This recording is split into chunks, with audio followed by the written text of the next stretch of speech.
Les relations entretenues par l'entreprise avec ses partenaires sont considérées comme des opérations d'échange. Ces opérations sont de plusieurs types, tels les achats et les ventes de marchandises, les acquisitions et les cessions de machines, le paiement d'impôts et taxes, etc.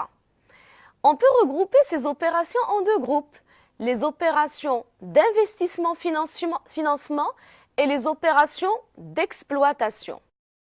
Pour fonctionner, une entreprise doit acheter des biens d'équipement, tels les terrains, les bâtiments, les matériels, du mobilier, du matériel de transport.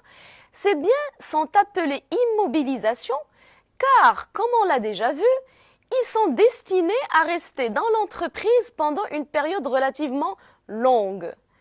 Le fait d'acquérir ces biens consiste pour l'entreprise à réaliser des investissements. Ces investissements peuvent être fournis grâce à des fonds propres apportés par les associés ou par l'exploitant, et on appelle cette source de financement capital, ou bien fournis grâce à des dettes envers des organismes financiers ou banques. Cette source de financement est appelée dette de financement. Ainsi, toute entreprise connaît, lors de sa création ou de son existence, les opérations d'investissement-financement. Et notons que dans les PME, ces opérations, du fait de leur coût élevé, ont lieu tous les 5-6 ans, contrairement aux grandes entreprises où c'est plus fréquent. Les opérations d'exploitation, quant à elles, concernent des opérations régulières et répétitives comme les achats de marchandises, le paiement du loyer, le règlement des salaires, les ventes de marchandises, etc. Ces opérations font partie du cycle d'exploitation dont les principales étapes peuvent être schématisées comme suit.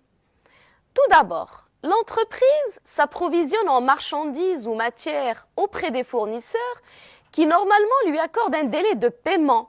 On parle alors de dette fournisseur. Ces matières ou marchandises sont ensuite stockées en attendant la production ou la revente. En vendant ces produits, l'entreprise accorde à son tour un délai de règlement à ses clients, idéalement plus court que celui obtenu des fournisseurs. On parle de créance client. Enfin, le règlement des clients permet à l'entreprise de constituer des disponibilités, des liquidités ou encore de la trésorerie devant lui servir notamment à payer ses fournisseurs. Je voudrais préciser que le cycle d'exploitation d'une entreprise est différent selon qu'il s'agisse d'une entreprise commerciale ou d'une entreprise industrielle. En effet, dans une entreprise commerciale, les marchandises sont achetées, stockées et revendues sans transformation. Par contre, dans une entreprise industrielle, les matières premières sont transformées pour donner lieu à un produit fini. Là aussi, les matières premières ainsi que les produits finis sont stockés. Pour illustrer les opérations d'échange de l'entreprise, je vous propose l'exemple suivant. Ali vient de créer son entreprise.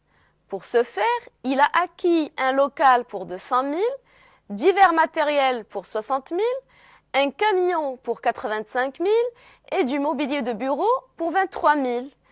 Ces éléments ont pu être acquis grâce à ses fonds propres d'un montant de 250 000 et à un emprunt à long terme contracté auprès de la BMCE pour 118 000. Par ailleurs, il a constitué un stock de marchandises achetées en partie à crédit auprès d'un fournisseur pour une valeur de 21 500. Je vous demande de classer les opérations d'investissement-financement et d'exploitation de l'entreprise Ali. Pour classer les éléments de l'entreprise Ali en investissement-financement et en exploitation, je vais dresser un tableau à 2 colonnes. Sur la colonne de gauche, je vais mettre ce qui a été acquis par Ali en vue de créer son entreprise, à savoir un local pour 200 000, divers matériels pour 60 000, un camion pour 85 000 et du mobilier de bureau pour 23 000. Tous ces éléments représentent les investissements de l'entreprise. La colonne de droite, quant à elle, sera consacrée aux moyens ayant permis à Ali de financer ses investissements. Il s'agit des fonds propres de Ali qui s'élèvent à 250 000 et de l'emprunt contracté auprès de sa banque pour 118 000. Ces éléments représentent les financements de l'entreprise Ali. Par ailleurs, le stock de marchandises achetées appartient à l'entreprise Ali. Il a été acheté auprès d'un fournisseur qui lui a accordé un délai de paiement. On parle alors de dette fournisseur ou fournisseur tout court.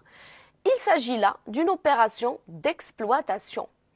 On remarque que les éléments de la colonne de droite ont été employés pour financer les éléments de la colonne de gauche, ce qui a permis la création de l'entreprise Ali.